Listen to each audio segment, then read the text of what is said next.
So I'm with Ian today, a chiropractor with over a decade experience. Currently practice at Momentum, a holistic healthcare provider.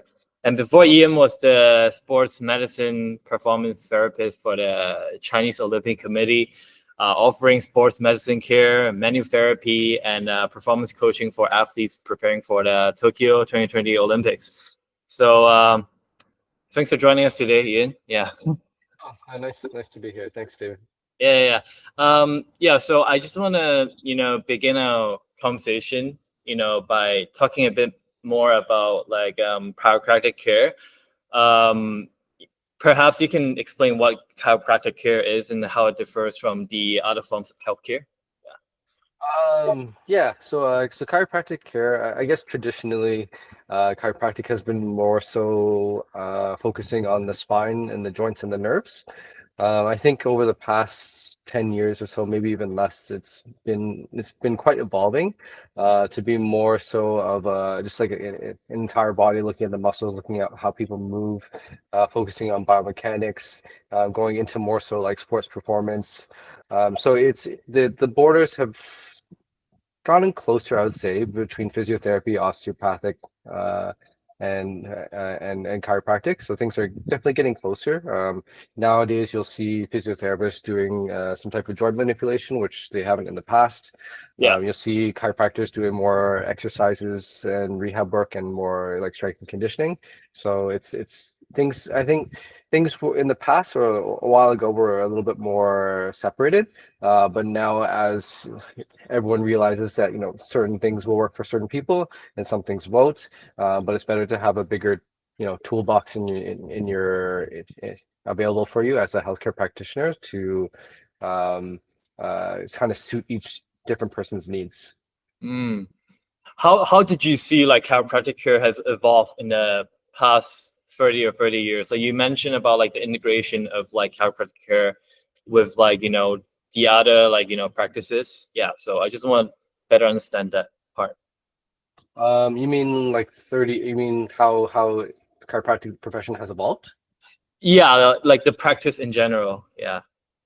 Um, I guess it also changes from person to person, from school to school. Yeah. So yeah, it's definitely more so on the individual because you'll see a chiropractor who does very specific things or only one thing, and then you'll see a different chiropractor who does multiple things. Yeah. So I think things are shifting more towards chiropractors being able to do like instead of just joint work, do things like dry needling, exercise therapy, corrective exercises, Mm. like Graston or like similar to gua sha, hands-on like muscle work, things Right. like that. So just less of a like a 5 minute like pop and crack. Right. It's becoming more of a like a holistic practices. Right. Yeah, I guess so. I Okay. guess you can say that way. Yeah. Right. Right. And what inspires you to become a chiropractor? Um, so I graduated from kinesiology, which is basically in Canada, it's your exercise science. And then after that, there's not much, honestly, there's not much you can do with that. So everyone looks into different professions such as like the medicine, physiotherapy, chiropractic, dentistry, becoming a gym teacher. So there's a lot of different ways you can, a lot of different career paths you can take. And I wasn't really sure of what I wanted to do afterwards. So I took a year off and I worked in a pretty big clinic in my home city of Toronto, which had pretty much all of those. So they had it was mainly medical practice, but then we had a division that had physiotherapy, chiropractic, occupational therapy, and massage therapy. And just for whatever reason, I enjoyed watching and shadowing the chiropractors there. And Like bone cracking. Yeah. yeah, and it led me to eventually applying for chiropractic school and physiotherapy school, which I both had offers from, and then I ended up taking the chiropractic offer, which was the Canadian Memorial Chiropractic College in Canada. Can you describe your initial experience chiropractic care? Did you find it like a life changing or Yeah. Yeah, so I think I'm trying to think. The very first time I went to see a chiropractor, was actually someone who had a home practice who was very close to where I lived in Markham. So his name was Dr. Gordon Lawson, and he's actually not knowing him in the past. I just knew him because he had a sign on his front lawn saying that there was, chiropractor who worked in the house, and he was actually teaching at the chiropractic college, and also he was the first chiropractor to become part of the Canadian Olympic team medical Ooh. staff. Yeah, Right. so I didn't know that well before I went to see him, but that was my first experience with chiropractic, and I went to see him because I think just from studying and sitting down all the time, I just had chronic lower back pain, Right. and yeah, so I would go see him maybe once a week or so, and then for about like a 20-minute visit, and he would help me with the back pain and help me with posture and specific exercises that I can do at home to try and ease the back pain, and I definitely had a positive experience with him. Do you feel like instant relief after the 20-minute session? Oh yeah, definitely, definitely, yeah. Right. So, Right. so yeah, in terms of like the chiropractic care, it would help to decrease pressure in the joints, just make things move better, and then the exercises that he would give me help to maintain that, so that things were longer lasting, and then eventually I didn't have to go back to see him again. Mm. What kind of exercises did he prescribe at the time? Yeah, after your chiropractic visit. Oh, this was over 20 years ago. So I'm not, I can't remember, but there are things for like the low back to strengthen the low back, mobility exercises to move the other parts of the spine, and just because I think I was sitting down for such a long time for like studying and being in class, Right. that things just became immobile. So he gave me things to kind of reverse that. Right. I see. And can you give us some insights into like the types of training and education one need to go through to become a chiropractor? Yeah, Yeah. so it's different in each country. In Canada, it's probably one of the most strict. So in Canada, you need an undergraduate degree to apply. I think Oh, in some certain circumstances, you can do it after 3 years of your undergrad and not actually complete your undergrad. But most people, I would say like 99% of people actually finish the undergraduate degree and then go into chiropractic school afterwards. So then by the time you're finished, you've been in school for 8 years. right. Yeah, so I don't think I graduated until I was maybe 26, 27. So it's quite a long process in terms of like And education wise. can you describe a bit more about like, how that was it like 4-year program for the chiropractic here? Yep, yep. So it's for a 4-year program. So the first 3 years you're pretty much doing all in class stuff. So mainly lectures, labs, and then you also have technique classes where you learn how to do the chiropractic adjustments, do manual muscle work, things like that. And then the last year is a full year internship where it's divided into two parts, and then you'll be put into like a small group of, I think it's like 6 to 8 people, Yeah. and you'll work either in the student clinic or in community clinics around the city, and you have to have a certain number of visits, new patient visits and treatment visits before they allow you to graduate. Interesting. And like during that 4-year program, like what did you enjoy the most, and what are the stuff that you find the most challenging? Yeah. Um, I'm not too sure. So I guess things that I enjoyed, it's always going to be specific classes. It's going to be the technique classes. It's going to be the people you meet. Um, the least enjoyable stuff is definitely the rigorous exam schedule. So in undergraduate, you have 3 weeks exam period, and then you'll have maybe 5 exams during that time. So they're pretty spread out. In chiropractic school, or at least in the Canadian one, the exam period will be 2 weeks, so it'll be 14 days.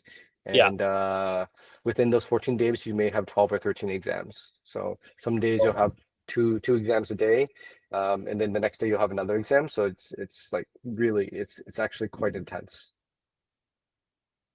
I see. And at what point did you like start like practicing what you learned on like a real subject, you know? Yeah. I guess so. In our technique classes, what we do is we practice on each other as students. Right. So in a way, like because you're doing it all the time and you're always getting adjusted and manipulated, um, you probably physically don't feel great because you're learning on each other. So and then you're practicing on each other, and it doesn't always, especially in the beginning, it doesn't work. So I remember, yeah, I remember after the first few technique sessions, I would have to go down to the student clinic to get things fixed afterwards by the interns. So yeah, so we practice on each other for 3 years, and then in the fourth year, that's when we have, I guess you could say, real patients. Mm, So those community clinics, they're set up in different areas in Toronto, mm, and the patients they know that it's a learning clinic, so it's a school clinic, and that right. because of that they do pay quite a bit less than they would in private care. So they're usually more understanding, more patient with us. And so it benefits people who can't normally afford chiropractic care in Canada, but it's still available for them to pay at like a sliding scale or a very small percentage of what it would normally cost. That's awesome. Why did it take 4 years? Yeah, it seems like quite a bit of time for you to learn all the techniques and stuff like that. Yeah. Yeah, it's more of it's like the technique stuff you learn, but a lot of it is going to be through the like learning anatomy, learning biomechanics, learning Right. physiology, toxicology, pharmacology, radiology. So there's a lot of different subjects that go into it. So it's not just the like crack, but it's learning like the actual why someone's getting pain. Is it because that is it because of is it because posture, or is it because of they got sports injury, or they fell off their bike, and then you have to make sure that they don't have anything more serious than just like a sprain or strain. Or is it possibly that this person who has low back pain at nighttime, or unrelenting back pain, they actually have cancer. So Right. it's a lot of it is quite medical, Right. in the terms of because people will see you for certain things like headaches and back pain, that you have to know of, is this something simple where a few treatment sessions will make them feel better, or is this something that I'll actually need to get x-rayed, and then if I get it x-rayed or MRI'd, then who does this go to as a specialist, or someone else, or is it something that I can help with? So it's the education is quite rigid, because you do have to have a pretty big like a background in knowledge to be able to help the vast majority of people. Yeah.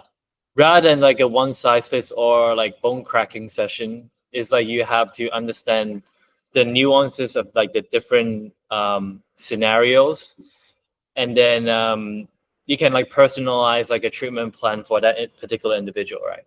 Yes, that's correct. Yeah, and like I guess on another level too, like if I have someone who does Olympic weightlifting, I have to know the sport. I have to know exactly at every stage of when they lift the bar, when they catch the bar, and when they push the bar up, what's supposed to be happening biomechanically, like in the shoulder joint, in the knee joint, in the hip joint, when it's not supposed to be happening at the low back, what's supposed to be happening at the ankles, and then so there is a lot that goes into things, because I can decide if what this person um, doesn't actually need adjustments, but they need me to help them move certain joints, and actually to stabilize certain joints with specific exercises. So yeah, there's yeah, everyone is different. I think if someone just sits at a desk all day and they just need pain relief, then it's actually quite easy. Right. But for I guess higher level performing people, Yeah, such as athletes, you need like a very big book of knowledge to be able to treat those people properly. because they experience like more wear and tear, on a daily basis. Yep, more wear and tear. There's also they just move. They need to their level of human performance, or level of like their ability they push their body through every single day, is going to be a lot more than the average person. So you have to be able to understand every single nuance of what they're doing, Right. to be able to treat them properly. Right. Cool.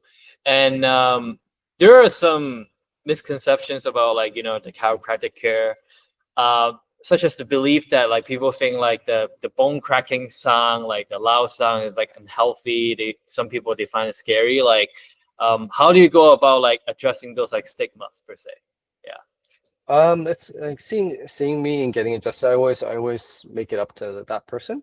So some people prefer not to, and that's perfectly fine because there's a lot of other things that you can do to help to make this person feel better. It's like the adjustments or like I guess you could say the cracking is only one Element. tool in the toolbox. Yeah, one tool in the toolbox. So if that's the only tool you have, then you can't help the person.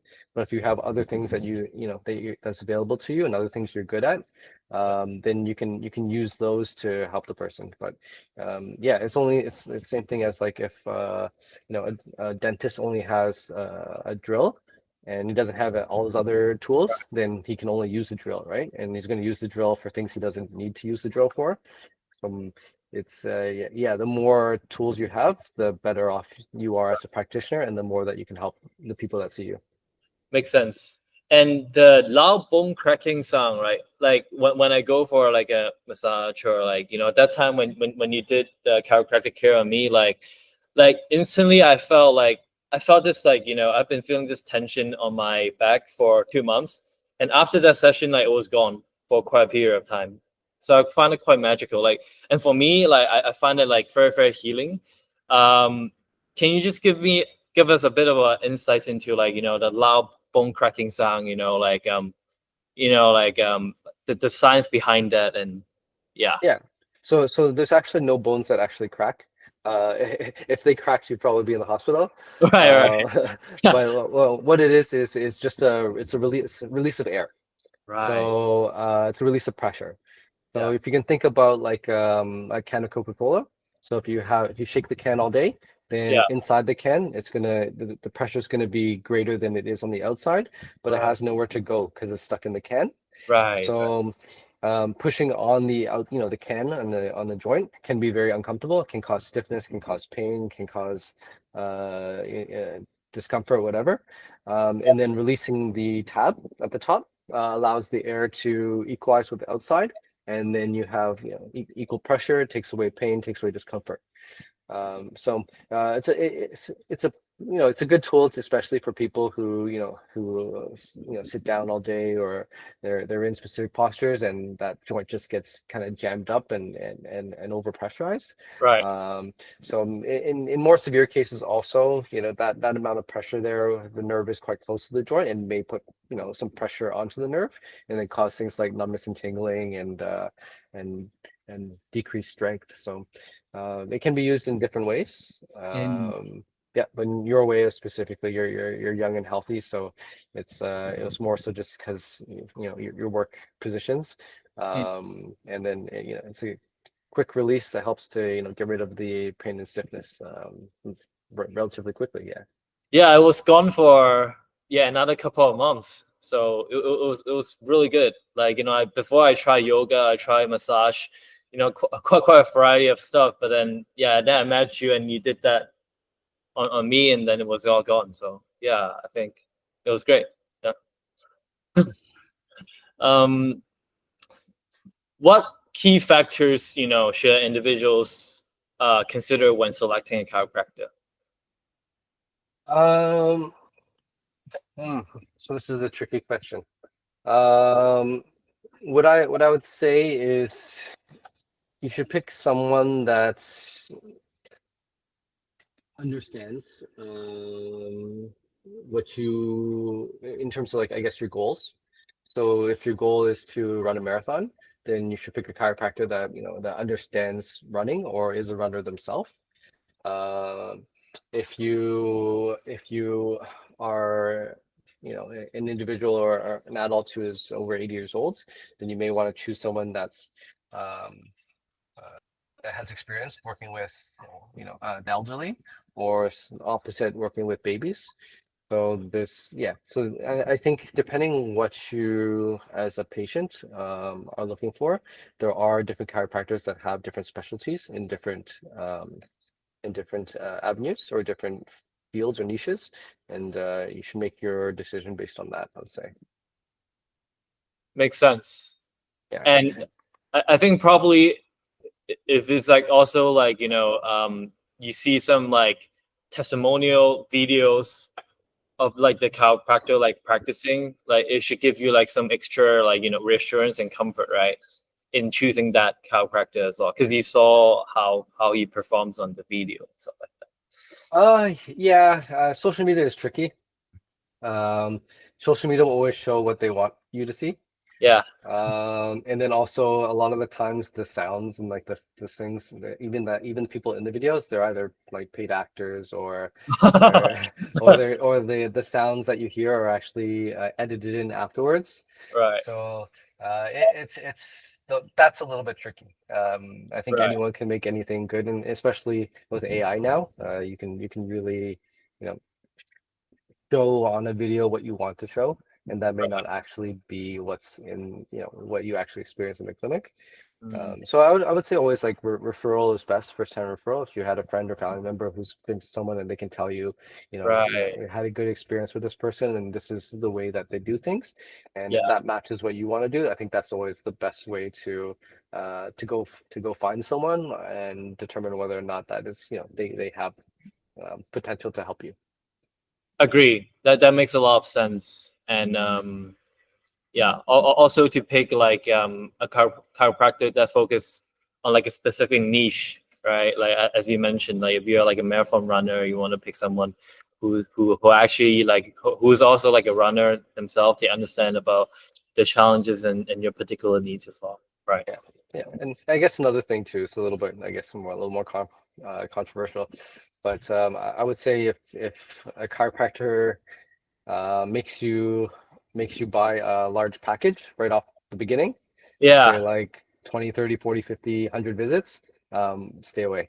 yeah, yeah, Because yeah, that, yeah. because yeah, no healthcare practitioner should be selling big packages um, to patients, because they should be trying to get that person better as soon as possible, Yeah, rather than making them buy uh, a big number of sessions right from the beginning, even though that person may get better after 3 sessions. yeah, Yeah, I compare it to like if you see your family doctor, and the first time you see your family doctor, they say, "Well, you're probably going to need to see me for the rest of your life, so I'm going to charge you one visit for every month, whether you use it or not. That's it's your that's fault." So scammy. Yeah, yeah. So you may not actually need that many visits. I think the human body is, really good at adapting. So sometimes it needs that little push, or that big push from chiropractors, physiotherapists, medical doctors, whatever. But there are a lot of things you can do to help to maintain things or help to improve yourself even further.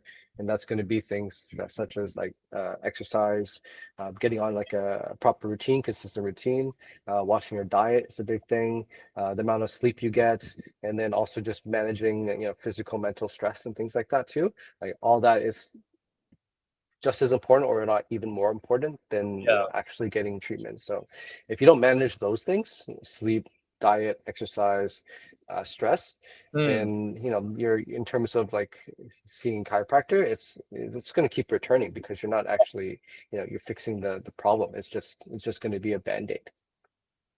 That's a great point. Sleep, nutrition, exercise are like the three key pillars of this free medicine 3.0, right? Like the Yeah. concept of proactive medicine. I recently read this book, that I mean, Outlive: The Art and Science of Longevity, written by Peter Thiel, like the longevity expert. Yep. Yep. So you touch upon like those three concepts, yeah. So it's, I think everything will revolve around those. And then there's always, there's other, I guess, all things you can do to help to boost things even further. And, chiropractic would be one of those. Right. Yeah, makes sense.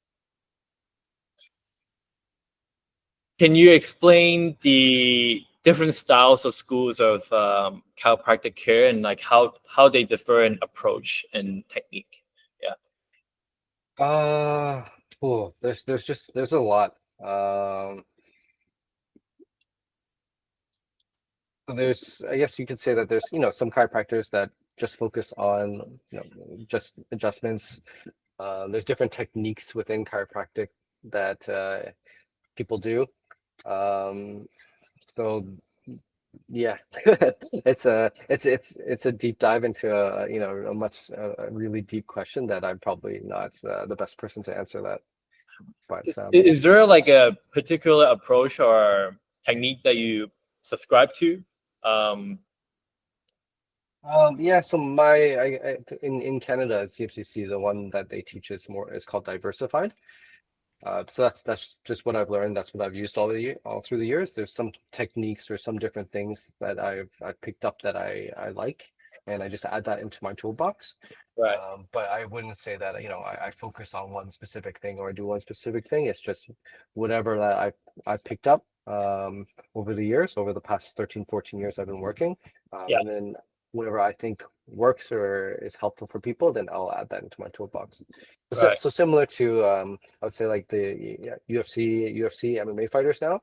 Like back then, like UFC 1, 2, 3, you would have like a jiu-jitsu fighter, you'd have a karate fighter, you'd have a boxer, you have Muay Thai, and they all did one thing, and they all Yeah. did one thing really well. Yeah. But then over the years now, it's like UFC 300, and the fight game has evolved quite drastically over the past 30 years or so that UFC has been around. And Right. now you'll see every athlete, they will do all of them. So they'll wrestle, they'll do jiu-jitsu, they'll do Muay Thai, they'll do boxing. So then they pick up the best of every Style. category and style, and then they'll make it their own. And I would say that's probably more so my style or how I like to look at things. It's not one specific thing, but I'll like this out of this one, I like this out of this one, I like this out of this one, and I'll take courses and I'll still learn. Like even 14, 15 years out of school now, I still spend time every year to go into different courses in different countries just to learn and pick something new. What are some of the new insights you have gained lately? So for whatever reason here in Hong Kong, the past year, running has been become really popular. Right. So a few months ago, I picked up a running course by Chris Johnson, who's a running physiotherapist in the US. So he has a lot online course, and then I just bought his course and wanted to learn a little bit more about running injuries and running biomechanics, and how I can watch someone run and then kind of determine why there may be technical faults, maybe if they're hitting their foot on the ground in the wrong position, or if they're striding too far, if they're striding not enough, Mm. if they're moving up and down too much, if they're rolling their foot, different things that can cause running injuries. So I Right. want to become better at that so that I can help new running patients who come in through the door to be able to not only be able to adjust their foot or do massage on it, but then to actually assess the technical aspects of their sport, and then be able to give them advice or change the way they run so that the injury doesn't keep happening. That's interesting. How about someone like me who who does quite a bit of hiking? I started like being more like disciplined and like consistent in the gym lately, so I'll go like 4 times a week. And then also like a bit of like boxing, like once per week, something like that. Like so for someone like me, like are there particular areas that I need to like be mindful of? And yeah. Uh, I guess it depends what your goals are. So if your Right. goal is just to be active and healthy, Yeah. then and you're okay with that, then I mean that and you're not getting injured, you're not, nothing's really happening, then this is probably just more so just a maintenance kind of thing where you want to just make sure that your spine is just healthy and muscles are moving and doing things, properly. Right. If you decided to, pick up go through your boxing even further and become a professional boxer or go through that route, then Yeah. that's a whole different story in terms of like how I would work with you. Right. Because then I have to look at a lot of different things, such as like if the right punching muscles are working properly, if you're getting strains and sprains through different parts of your body, if you're generating enough power through your lower body. There's quite a lot.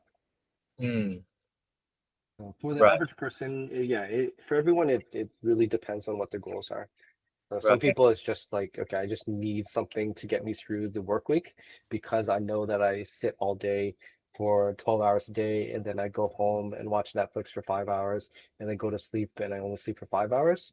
Um, that person usually already knows that I, there's because I can't change my habits and what I do, then there's not, I'm not going to be out of pain or discomfort, but I just need something to just get me through the work week so that I can, I can still function properly. That's very, very different from someone who says, okay, I want to become, world champion speed climber.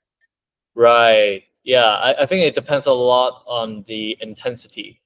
Um, of like of the sports, right? Like how intense you want to go about doing it. Then I mean, if your goal is to become like a world champion in a particular sports, then you need to like have like rely more on like physiotherapy and also chiropractic like care in an extra way for you to get through that in order for you to reach your goal compared to like an average person. And then there's also on the other spectrum, you may have someone, I've had people who are, in their 60s and 70s who, the body's starting to slow down quite a bit, and they've noticed that walking becomes more difficult, getting up and down off a chair, off the toilet, just their regular day-to-days become more difficult because they're getting older, they have starting to get arthritis and different bone and joint issues. So Yeah. their goal is, I want to be able to keep walking from now until like the day I die. I want to be independent. I don't want to rely on like a caregiver. I don't want to be put into an old age home, things like that. So Mm. that goal also is, it's quite different than the athlete, but it's just a different way of approaching things. So Right. yeah. Yeah, so on that topic, like, can you discuss any specific cases where your chiropractic care practice like significantly improve a patient's health? Yeah, like you saw like a drastic difference. Um, Anything specific or just Yeah, like some examples. Yeah, like some story time. Yeah. well, okay. So I guess going back to the education part for chiropractors. So I had a lady who saw me during Christmas holidays, and Christmas holidays is not usually a time where you get a lot of new patients coming through the door because most people are on holidays. But she asked to see me right away, and the reason why is because she's been having back pain for the past maybe 2 months or so, and then she saw a Chinese doctor, physiotherapist, other chiropractors, um, massage, and sometimes it would help with the back pain, sometimes it wouldn't, and she couldn't figure out. She was recommended by someone else to just try and figure out like what the heck is going on, because she's had treatment, she's had acupuncture, you know she's done exercises, she's done pretty much everything at the book, but eh, at nighttime she still gets like unrelenting pain where it wakes her up and she can't go back to sleep, and it's just gotten to a point where she can't really take it anymore, and no one seems to know what's going on. So had her on the table. Anytime someone has seen so many different people, especially in a short period of time, it's it kind of raises a little bit of a flag, especially if when I ask, what did these people do, Right. and they've all done things that that I probably would have done in the past, Right. or I would have done for if I was the first person that saw the person. So now I know, like, something sounds a little bit off. So I had her on the table, examining her back, and I noticed that how come on this right side, like just underneath the lower part of the rib cage, the skin feels really hot. And Mm. it's December, so it shouldn't be hot. It's nice. Winter. Generally in Hong Kong, it's nice and cool. So comparing to the left side was normal temperature. So I poked around the different muscles, the different joints in the area. Does this hurt? Does this hurt? Does this hurt? And then nothing in terms of like the muscles and the joints actually hurt. So if there's no musculoskeletal component to pain, if I can't reproduce the pain by, moving around in certain positions or pushing different things, um, and then I have an idea that, maybe this is not like a muscle and joint problem. So I sent her right away to see a GP who was open at the time, and to get a blood test.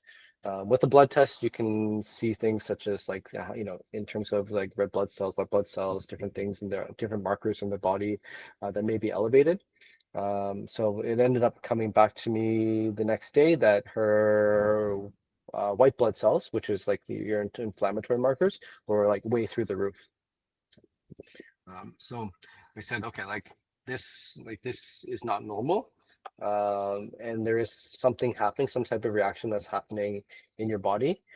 We have to figure out what it is. So she went to a specialist next. So I think it was a spine specialist, and then they just did an MRI of her spine, and then what they found was actually a tumor, the size of a golf ball that was right beside her spinal cord. That's crazy. Yeah. So that's like in terms of like chiropractic care, I actually didn't do any treatment on her. It was just the assessment and trying to figure out uh, kind of putting the pieces of the puzzle together so that she can so that finally finds out what's wrong with her. A lot of problem solving involved. Yeah. Yeah. So I think a week later, she ended up getting a second opinion from another doctor, and then they went in, and then they just surgically removed the tumor. It wasn't cancerous. It was just there and pressing on her spine. And Right. after that, she's fine. I think a year later, she had her second baby. So yeah, things were okay. Yeah, fortunately, like it got cured like on time. Yeah. Yeah, definitely. So I think that's why in terms of like education wise, like you still, even though 90% of the patients will just be muscle and bone stuff, these people do show up every once in a while, and you have to know, you know, am I going to waste 10 sessions on her or 10 weeks on her to try Yeah. and fix this back pain, or is this something that's more serious and I don't need to see her and she needs to see someone else? And I That's love where, that example because like it didn't involve any like bone cracking. Like most people will actually perceive like, the chiropractic care profession is that, like people see all this like bone cracking videos on Instagram, on YouTube, and they think that's what chiropractic care is all about. But then uh, as you said, and like, like reiterate like throughout this conversation we had is like it's like a holistic approach, right? You have to look at the different elements and then yeah. Mm. yeah. That's awesome. So there's like those are the ones that stand out more. I mean, like people who have neck pain and low back pain, and you can after a few treatments or after one treatment they feel much better. Like those are quite normal. Some Right. people take longer, whatever, but it's always the ones that are quite different that tend to stand out in my memory. Right. Yeah. So I've seen, like for over 15 years, probably, thousands of patients, but um like those ones where you can really, really, really like change the life. Yeah. Um, those ones I always remember. Yeah. That's awesome. Yeah. Wow. Yeah. And like going back to the conversation we had earlier today about like you take the best of different practices and then just like group them all together into your toolbox, into your grocery bag per se. I saw that on your website, and then so this technique called Y strap is actually in your grocery bag. So, but then I think it's like a bit controversial, right? Like some chiropractors really believe in it, and some like actually advise against it. So, can you just like elaborate a bit more about this like Y strap technique and like why you're like a huge subscriber of it? Yeah, Yeah. I wouldn't say I'm a huge subscriber, but I do know that I do know for some people it can be beneficial. yeah, So a regular chiropractic adjustment is usually more of a rotational based adjustment. So that's where you see like the person going here and then like a quick push, and then that's one way for the joint to release. Is more right, that rotational base. right, Um, a lot of people, or I would say some people, they more of their pain is actually more so of compressive in nature. So that could be, I don't know, like they have to wear a helmet, or they have a really heavy head and they're just stuck at their desk all day. So they need more of that like tractional, that like Decompression. outward decompression. And I find for those people, Y strap can be quite helpful for them, especially for if there's more of a nerve component too, due to compression. It just helps to open up things a lot quicker. Then I think it should apply to 99% of the population. A lot of people are there just sitting down like on their laptop like nowadays. So Yeah, it's because it's more of an aggressive technique.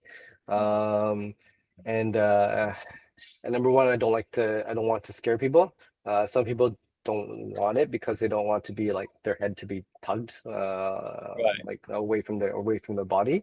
right, So usually I would save it for the people that are quite big. So those are like power lifters, weightlifters, rugby players, like those type um who number one like need it, and number two it's they can actually handle like the physical force of it.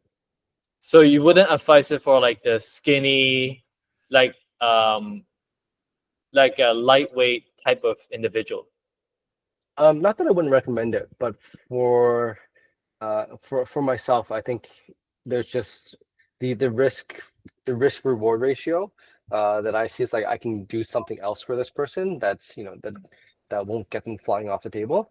Right, um that can still be beneficial, or equally beneficial if not more beneficial. So it's just playing that card of how much is this going to help them, how much could this hurt them, and figure out what that is. So I always want the risk to be lower than the reward. Yeah, right. reward higher than the risk. Yeah. Mm, makes sense. Yeah, so usually for smaller people, I know that I can do something else because they're they'll be generally easier to like pop and crack, and Yeah, they don't need as much force to go through their joints. right, So that's that's the reason why I would. But I mean, if someone asked for it and they really wanted it, they've had other stuff, then it hasn't worked, then and they're all clear in terms of they're not gonna get injured from it, then I'll probably do it. right. Makes sense.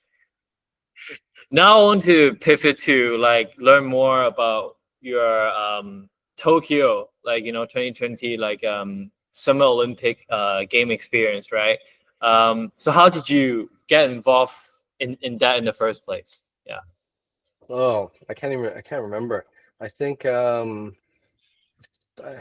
someone may have contacted me through LinkedIn, right, who was doing the recruiting for the Chinese Olympic teams.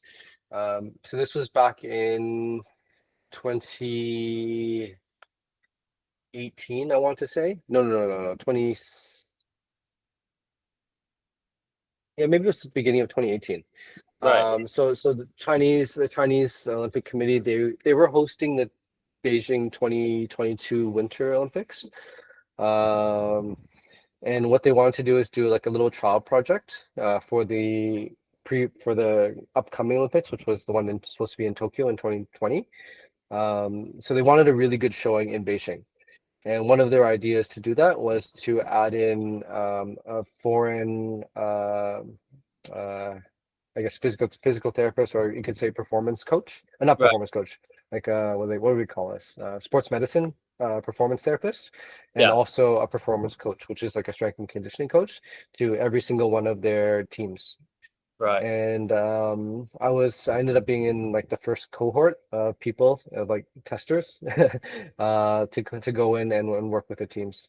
So right. I remember I got contacted, and then within the like a day after applying, they asked for an interview, and the interview was the next day, and they said, you pretty much at the end of the conversation, you have a job, but let me just check with the Olympic Committee tomorrow to just put your name through. And then within 3 days, they said, yeah, you're hired, and we're working on your visa now. You'll be able to come over in 2 months. So Very fast and all that efficient. happened. Yeah, all that happened Time. within really quickly. Right. Yeah. So it was something that I would say being involved in sports and I guess like the exercise rehab part of chiropractic.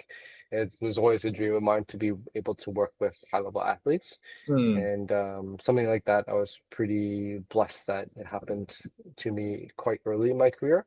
Yeah. Um, and yeah, it's definitely have a lot of good memories and good experiences that I'll never forget.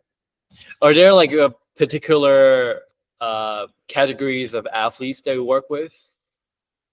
You mean with in with the Chinese team? Yeah, yeah, yeah. Yeah. So I was hired for the Summer Olympics. And what they found out after reading my CV when I arrived, it's like they start to place people with different teams. It's like, oh, you worked with the Hong Kong climbing team here, the national team.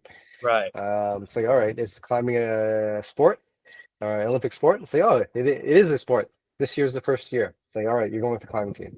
Oh, nice. So I worked with the climbing team. At that time, the climbing sport was all three different disciplines, which was bouldering. Bouldering is no rope, but the walls are shorter, and it's Right. usually a series of maybe 6 to 8 powerful moves on the wall to get up to the top. There's sport climbing, which is you're on a rope, but you have a certain amount of time to get to the top. And then that would be like quite a lot of different moves. And then you have speed climbing, which is the exact same route each time, but you have to go from the beginning to the start as quick as possible. And it's always 1-on-1 against another athlete. So that's a really fun sport to watch, Nice. because they have to hit the buzzer at the top, and whoever hits the buzzer first will get to go on to the next round. Oh, wow. That's cool. Yeah, so back then, every athlete had to do all three disciplines, and then they had like a mathematical formula to determine, the point system, and yeah. Mm, that's really cool. And then, um, are there, what kind of challenges do you face, like when preparing for like those three different categories of climbers? Like for the high stakes like competition. Yeah. Yeah, it was quite difficult. Now, the next Olympics coming up, or Summer Olympics, is going to be the LA one, and each one of those three disciplines will now have their own individual sport. So you won't have to do all three. Um, back back then, or even now, it's like most climbers will specialize in only one of those. Yeah. There's a few climbers who are good at two, but you'll never have a climber who's good at all three, just because the demands of the sport in terms of um, training and the different body system or different systems of the body. They require all different things. So something like speed climbing, you need strong fast twitch muscles. You need strong legs to be able to go from 15 meters up until the top of the wall within less than five seconds. While Well, something like sport climbing is going to be a lot of slow twitch stabilizing muscles, where you're going to have to make 40, 50 different moves. And someone who's a speed climber obviously doesn't have the endurance to be able to get up that high. They won't have the finger strength to be able to hold on to tiny little holes where only one finger can be. They won't have the flexibility to be able to alter their positions on the wall. So it was a big challenge to be able to try and um, get. So the ones that I worked with were mainly speed climbers. So those speed climbers, to try and get them to be able to train bouldering and train sport climbing without getting injured, so that they can actually do their speed climbing. that sounds like a lot of work. Yeah. Yeah, it was not. It was challenging, and it was difficult in terms of allowing or trying to make some of the coaches and different staff to understand that like this person's not made to do this sport or Yeah. this part of it. You don't want to, if you focus too much on this one, they'll end up losing some of their athletic ability for their main sport. So it was quite difficult to try and find that balance, and even to let the rest of the coaching staff understand that there has to be a perfect balance in terms of training the other ones, but still being able to keep being a top athlete in in speed climbing specifically. It involves you like coordinating with the other coaching staff to come up with a plan that minimize the risk of injury, but while also like fine tuning the workout regimen program in a way that actually like um, position them in a good place to like to get the gold medal and like to perform the best. Yeah. Yeah, exactly. So a lot of times the people who make decisions aren't actually the people who should be, as in like in terms of like education level. They're not actually coaches, they're not actually physios or sports therapists or anything like that.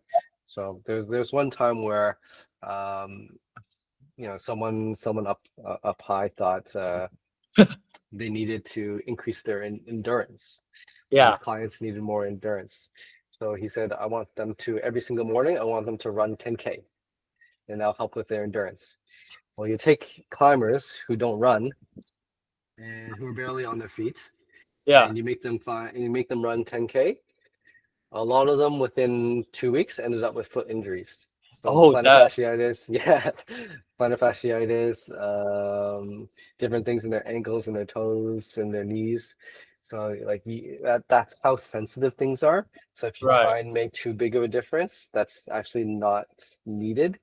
You and I myself, as like this, as the team therapist, ended up with more problem and more work that Ah, that didn't need to be done because someone made a decision that that didn't take into account other people's uh, opinions. that's super interesting. Did you have the experience with working with the professional athletes in the Western countries like Canada or the States? And how did you find I mean, in terms of the training regimen, how did they actually differ from the way that the Chinese climbers train? Oh, actually have not worked with any of the Canadian or like the Western athletes before. Right. Um, From what I saw from the other teams when they're warming up, and I can see them train in like different parts of the gym. I'll say that it's quite similar. Maybe in the US they have a little bit more of like a scientific approach to training, Right. such as like work rest ratios. They're a little bit more scientific in terms of the when someone can push 100%, when they can only push 50%, so they don't want to overburn that person. Yeah. Yeah. Something like the testing as well, being able to show on an iPad or like have them jump on a force plate. I think that was more popular in 10 years, or what was that, 5 6 years ago in the US. Right. Yeah, so things are, I guess things are a little bit different there. In China also, because I think the government helps to subsidize a lot of these athletes and a lot of the sports. Nice. They have specific training camps or training facilities for them, so the Chinese athletes can actually train a lot more. They can train daily. While some of these, I know the athletes in Canada, it's not subsidized, so they all have to train on their own accord. So they're still going to school, they're working part-time, they're working full-time. They still have to fit in like a training schedule to accommodate for their Olympic dream. But in China, it's yeah, they can you can be a full-time athlete, and the government will help you. Yeah, the resources and the support are in abundance. It seems like in China. Yeah, Yeah. definitely. And so and I want to go back to the example where you mentioned, someone in like the higher management wanted to their athletes to improve their endurance, and they made the suggestion of them to them of like running like 10K as a way to do it, and it turns out it kind of backfire. Um, what alternative like suggestion would you have given as a way for the climbers to improve their endurance? So in terms of if they just want to improve, like in terms of like cardiovascular fitness, Yeah. since none of them actually run, so you have to build up slowly, Right. and then so maybe you start at like 2 kilometers, 3 kilometers, whatever, and then it wouldn't be Right. every single day. So every single day, the joints in their feet and the knees and lower body are just getting hammered, and they don't Right. have that time to recover and rest, Right. especially when it's something brand new.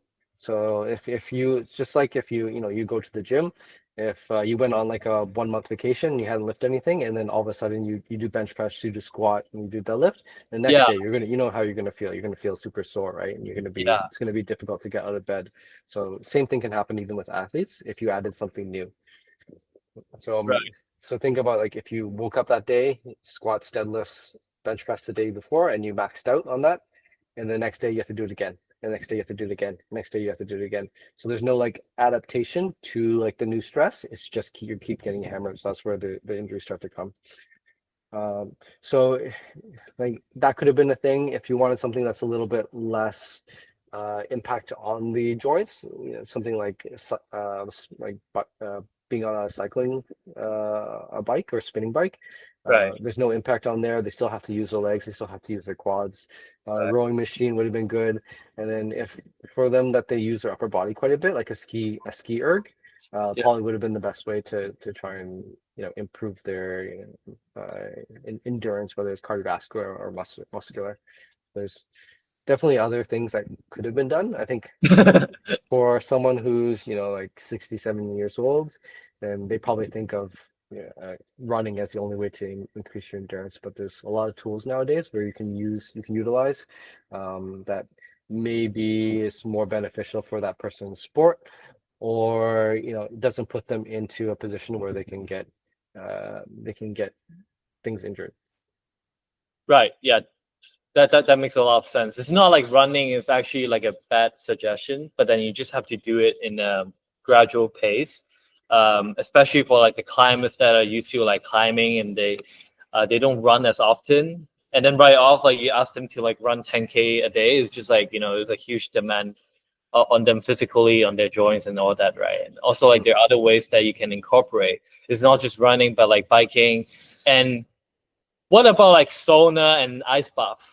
I think they are also like also ways to improve your cardiovascular fitness and also to improve the endurance, right? Um, Yeah, and I guess another way, yeah, more so, I don't know if they can help to improve those things, like sauna, ice bath, but more so really help with the recovery portion of things.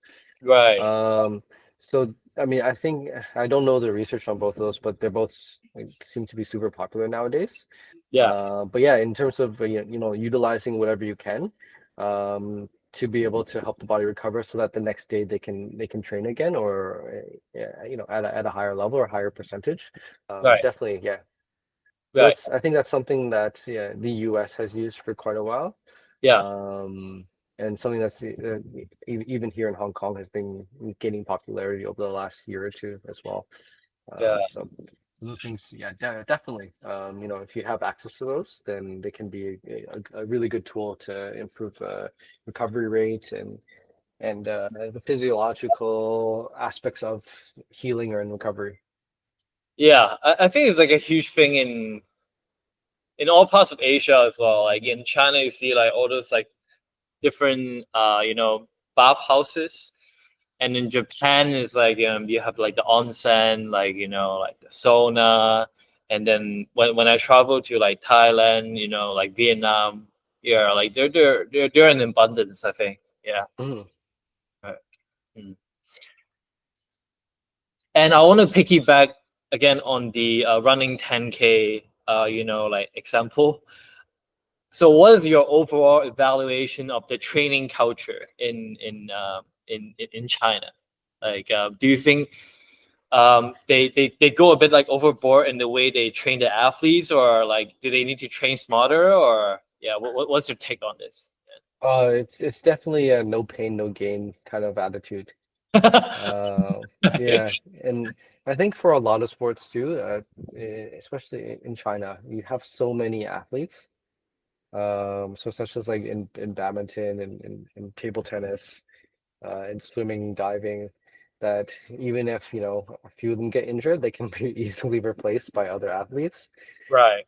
Yeah, so I think when I was there, and I was there, that this was 6 years ago.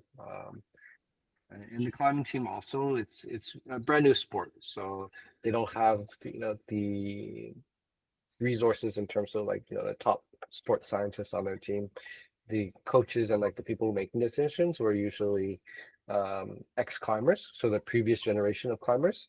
So maybe Uh, like the yeah. So instead of like your 15 to 20-year-olds who's currently doing competition climbing, it's more of your 30-year-olds, your 40-year-old that was the top climbers in China the previous generation.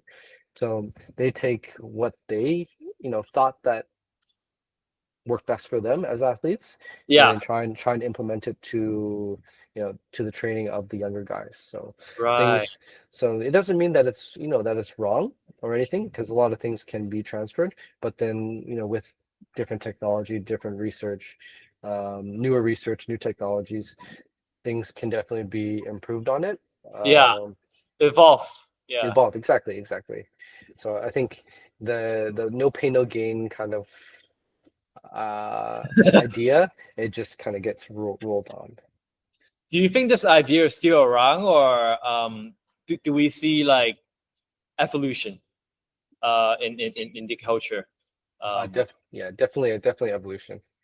Yeah, So the recovery portion, and you can see it even through what we buy as as consumers, as just like the regular person. Like yeah, nowadays, the industry of recovery, such as like Hyperice, Hyperice, they make the massage guns, they make the leg cooler things, leg compression things. yeah, So and then the other one is Thera, so like the Thera guns and those things.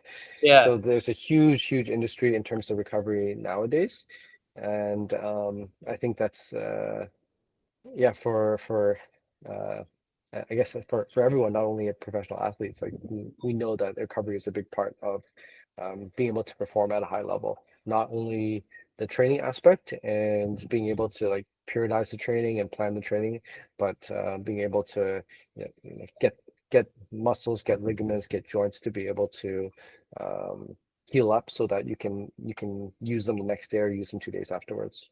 right. Yeah. So we are seeing some signs of improvement in the training culture in Asia or China already, right? Oh yeah, Yeah, definitely. right. What could be the next step? Yeah, Oh, it's probably AI. right. Yeah, so I guess with the amount of information out there, like training programs, like there's just more information, more readily available for not only athletes but the regular person as well, to be able to understand their body, being able to plan for different sports, plan for marathon. Like AI can do all that for you, and it's only going to get stronger and better. And Yeah, even the amount of information that's on, and sometimes it's not the best information, but on Instagram, on TikTok, and things like that, there's a lot of information out there on like different exercises you can do, different ways you can help to heal something up. yeah, Yeah, so yeah, so I think that's the more digital side of healthcare. yeah, That's what's going to be leading us, I think, in the next like what 5 to 10 years or so. yeah. On this topic, I work for an AI health tech company, Panoptic AI, and also like a big announcement is like recently we also received like FDA clearance last year Christmas actually. So we offer like a technology where um, it can be like integrated into like the mobile phone or like the laptop and the iPad, and it scan your face for 30 seconds and it capture your major key vital signs, the biomarkers like your heart rate variability, stress level, and also like the breathing rate, O2 saturation. So it allows a way for the individuals to like proactively measure and monitor their health. And then after you get the data, then you can do something about it, right? Yeah. Yeah. So like, imagine in a few years from now, if you take your iPad and then you scan your face in one morning, and the iPad, the AI can tell you, if today is you need to train at 50%, if you need to train at 90%, if you need to take a rest day, just based Right. on you know different markers in that it can get in your face, and like how it can sense how tired you are, how fatigued you are, how Right. stressed you are, and all that stuff like that. That's pretty crazy if that can happen. That's the future of medicine. Yeah. Yeah, yeah. Yeah, we should collaborate. Yeah. Yeah. And so we had a rather lengthy discussion of like how you take care of other people. So then now I want to pivot into talking a bit more about like, so how do you take care of yourself? Like, you're as a chiropractor, you're constantly like working on different bodies of different individuals. You're taking in a lot of like emotional energy. And then, so what's your self-care routine? Yeah. It's changed now. So I had a baby. She's going on 5 months quite soon. So my health has taken a little bit of a backseat. Um, but yeah, I've always enjoyed exercising. So I myself, I like going to climbing gym. I'm no professional, but two times a week, I find it not only to be helping with me to build my finger strength for work, forearm strength, The grip yeah, strength. grip Yeah. strength, yeah. And just getting out and doing some exercise, just for body conditioning. But also I think it helps myself for like the mental aspect as well. Mm. So I do like being there, with friends, being able to socialize. If I'm there by myself, I just like, the peace and quiet of just being able to finish problems and to work things out in my head and not really worry about other things that are happening in the world or in my life. So that's definitely one thing I would say, like the exercise portion. And it changes. Like I picked up tennis again. Tennis I used to play competitively when I was younger. Oh, no. So I find like that's another avenue for me to to really stress. So look forward to something. Um, the rest portion, that's definitely has changed quite a bit with the baby. But again, you can alter things a little bit. So the baby goes to bed at 8:30, 8 o'clock at night. I try and get to bed around 10 o'clock. Baby wakes up at 6. 6:30. I will wake up at 6. So things you can adapt to you can adapt to whatever you need to. And yeah, as humans, I think we're quite good at that. I'm lucky that obviously I don't need to work till 12 a.m. I had to change my work schedule a little bit also Right. to when the baby came, where I'm not working as long hours in a day, but I tend to work more days but at shorter hours, so I can still see patients. But it's best for my recovery and my stress levels and what I need to do. Yeah. Yeah. So I think in terms of like the physical aspect, the mental aspect, physical aspect definitely, yeah, as a chiropractor, as physiotherapists, whatever, you do need to take care of your own body, the physical side of things. Hmm. So definitely whatever exercise you like, lifting weights, anything like that. Definitely recommend some type of strength and conditioning exercise, Yeah. workouts. Yeah. But I have colleagues that like to run. I don't like to run. In terms of like the mental side of things, I would say probably in my first few years of working, you tend to take what work and then you bring it back home with you. So Yeah. such as like, a patient specifically didn't feel better after your treatment. Sometimes before I used to go home and think about, I could have done this or I should have done this. I should have Yeah. told them this. I should have done this. And Yeah. then it would keep me up at night. Right. Now I just go home and I can forget about all that stuff and worry about it the next day. I think having a baby also helps, right? Probably. It does, because it's also like not, when I'm as a new graduate, I always tell this to all the students that come and visit me. But in the beginning, like work is important, right? You want to get your practice going. You want to, try and get as many people better as soon as possible. And sometimes it's just unrealistic. Like Yeah. someone who we talked about the pillars before, like the stress. Diet, exercise, all that stuff like that. If you can only do so much as a physiotherapist, chiropractor, or like medical doctor, and Yeah. sometimes these people have to be able to help themselves too. Yeah. So it may not be like one session and that you can get this person to jump off the table and like they're cured and whatever. Like it does, things do take time, and it's not only what you can do, but it's what you how you educate that person to be able to change their habits and change their lifestyle, to be able to be, healthier, and being able to communicate that with them is important, as Yeah. just as important as it is, to be able to crack their neck or crack their back. It also gives you like peace of mind as well. Yeah, basically. Yeah. Have you been watching the playoffs? NBA. NBA, yeah. Yeah, I've been watching the Clippers Nuggets series.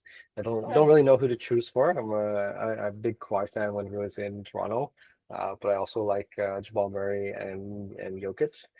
I'm happy that's I think that's in Game 7 Yeah. tomorrow, so I'm looking forward to watching that. And yeah. Did you follow the Lakers series as well? Yeah. I did. Yeah. I'm a little bit uh, sad about that because we did hope Luca could go further in the playoffs. Yeah. But yeah, I think it'll be interesting to see how Anthony Edwards does, as he evolves his game, and he's quite young. I think he's 22 years old. So he has 23. 23, yeah. So he has a Yeah. long career left. Yeah. And I brought this up example not just because like we both enjoy watching NBA, but then I think it's like Lakers head coach like JJ Redick, he's like a rookie coach. Mhm. Like you just saw like like during the game or after the game, like during the press conference, like he brought this like intensity in the way that he coached. In a way, it can be good, but then it also seems like he kind of like took it to the extreme where like he when he got asked a question by the presser, he just like got a bit triggered by it and he stopped out of the conference room. And I think it kind of resonated with the point that you talk about is how like I think you want to take your profession seriously, but then at some point you also need to like distance yourself away from it in order to be good at what you do. Let's say like you had a bad game and it didn't go as well as you as the way that you wanted to. But then as a coach, you only control so much, right? And let's say you might make a couple of like blunders and mistakes in the way that you didn't make like on time like adjustment in the game, and that cost you the game. But then you cannot allow it to like keep you up at night because then it affected your sleep, and then if you have poor sleep, it kind of affected your judgment, and then like it leads you to like becoming more reactionary, and you can't be as a sharp thinker in the way that you can like coach the team per se. Yeah. Yeah. The training that you do, like you mentioned like about like strength training, like do you also like balance it with a bit of like mobility training as well, just to keep it balanced? Yeah, so I tend to choose exercises that kind of combine both. Right. Um, Before I would do more like the bro style workout with bench press, squat, deadlift.